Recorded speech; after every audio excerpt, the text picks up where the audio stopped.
नातन का पैगाम दाऊद के नाम।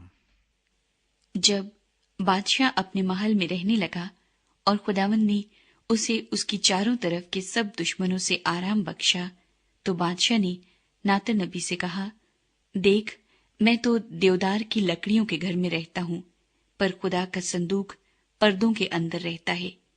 तब नातन ने बादशाह से कहा, जा, जो कुछ तेरे दिल में है कर, क्योंकि खुदावंद तेरे साथ है। और उसी रात को ऐसा हुआ कि खुदावंद का कलाम नातन को पहुंचा कि जा और मेरे बंदे दाऊद से कह, खुदावंद यूं फरमाता है, क्या तू मेरे रहने के लिए एक घर बनाएगा? क्योंकि जब से मैं बनी इसराइल को मिस्र से निकाल लाया, आज के दिन तक किसी घर में नहीं रहा, बल्कि खैमे और मस्कन में फिरता रहा हूँ। और जहां जहां मैं सब बनी इसराइल के साथ फिरता रहा, क्या मैंने कहीं किसी इस्राएली कबीले से, जिसे मैंने हुक्म किया कि मेरी कौम इसराइल की गल्लाबानी करो, ये कहा कि तुमने मेरे लिए देवदार की लकड़ियों का घर क्यों नहीं बनाया?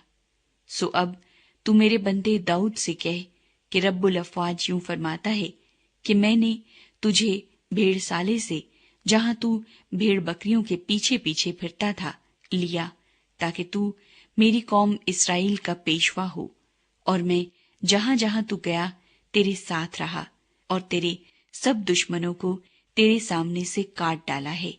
और मैं दुनिया के बड़े बड़े लोगों के नाम की तरह तेरा नाम बड़ा करूंगा।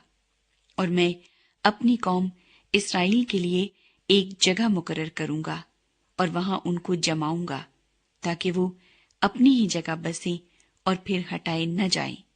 और शरारत के फर्जंद उनको फिर दुख नहीं देने पाएंगे, जैसा पहले होता था, और जैसा उस दिन से होता आया जब से मैंने हुक्म दिया कि मेरी कौम इसराइल पर काजी हूं। और मैं ऐसा करूंगा कि तुझको तेरे सब दुश्मनों से आराम मिले। माँ सिवा इसके खुदावंद तुझको बताता है कि खुदावंद तेरे घर को बनाए रखेगा। और जब तेरे दिन पूरे हो जाएंगे और तू अपने बाप दादा के साथ सो जाएगा, तो मैं तेरे बाद तेरी नस्ल को, जो तेरे सुल्ब से होगी, खड़ा करके उसकी सल्तनत को कायम करूंगा। वही मेरे नाम का एक घर बनाएगा, और मैं उसकी सल्तनत का तख्त हमेशा के लिए कायम करूंगा। और मैं उसका बाप होऊंगा और वो मेरा बेटा होगा।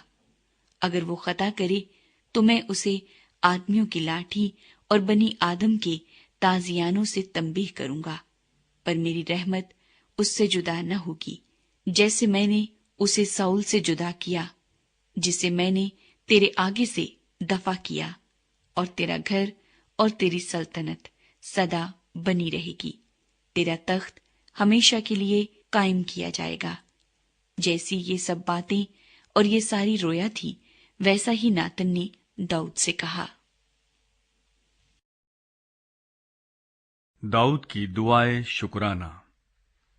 तब दाऊद बादशाह अंदर जाकर खुदावंद के आगे बैठा और कहने लगा, अये मालिक खुदावंद, मैं कौन हूं और मेरा घराना क्या है कि तूने मुझे यहां तक पहुंचाया? तो भी आए मालिक खुदावंद, ये तेरी नजर में छोटी बात थी, क्योंकि तूने अपने बंदे के घराने के हक में बहुत मुद्दत तक का जिक्र किया है, और वो भी आए मालिक खुदावंद आदमियों के तरीके पर। और दाऊद तुझसे और क्या कह सकता है, क्योंकि आए मालिक खुदावंद, तू अपने बंदे को जानता है। तूने अपने कलाम की खातिर और अपनी मर्जी के मुताबिक ये सब बड़े काम किए, ताकि तेरा बंदा उनसे वाकिफ हो जाए। सो तू आए खुदावंद खुदा बुजुर्ग है, क्योंकि जैसा हमने अपने कानों से सुना है, उसके मुताबिक कोई तेरी मानिंद नहीं और तेरे सिवा कोई खुदा नहीं। और दुनिया में वो कौन सी एक कौम है जो तेरे लोगों यानी इसराइल की मानिंद है, जिसे खुदा ने जाकर अपनी कौम बनाने को छुड़ाया, ताकि वो अपना नाम करे और तुम्हारी खातिर बड़े बड़े काम, और अपने मुल्क के लिए और अपनी कौम के आगे, जिसे तूने मिस्र की कौमों से और उनके देवताओं से रिहाई बख्शी, हौलनाक काम करे।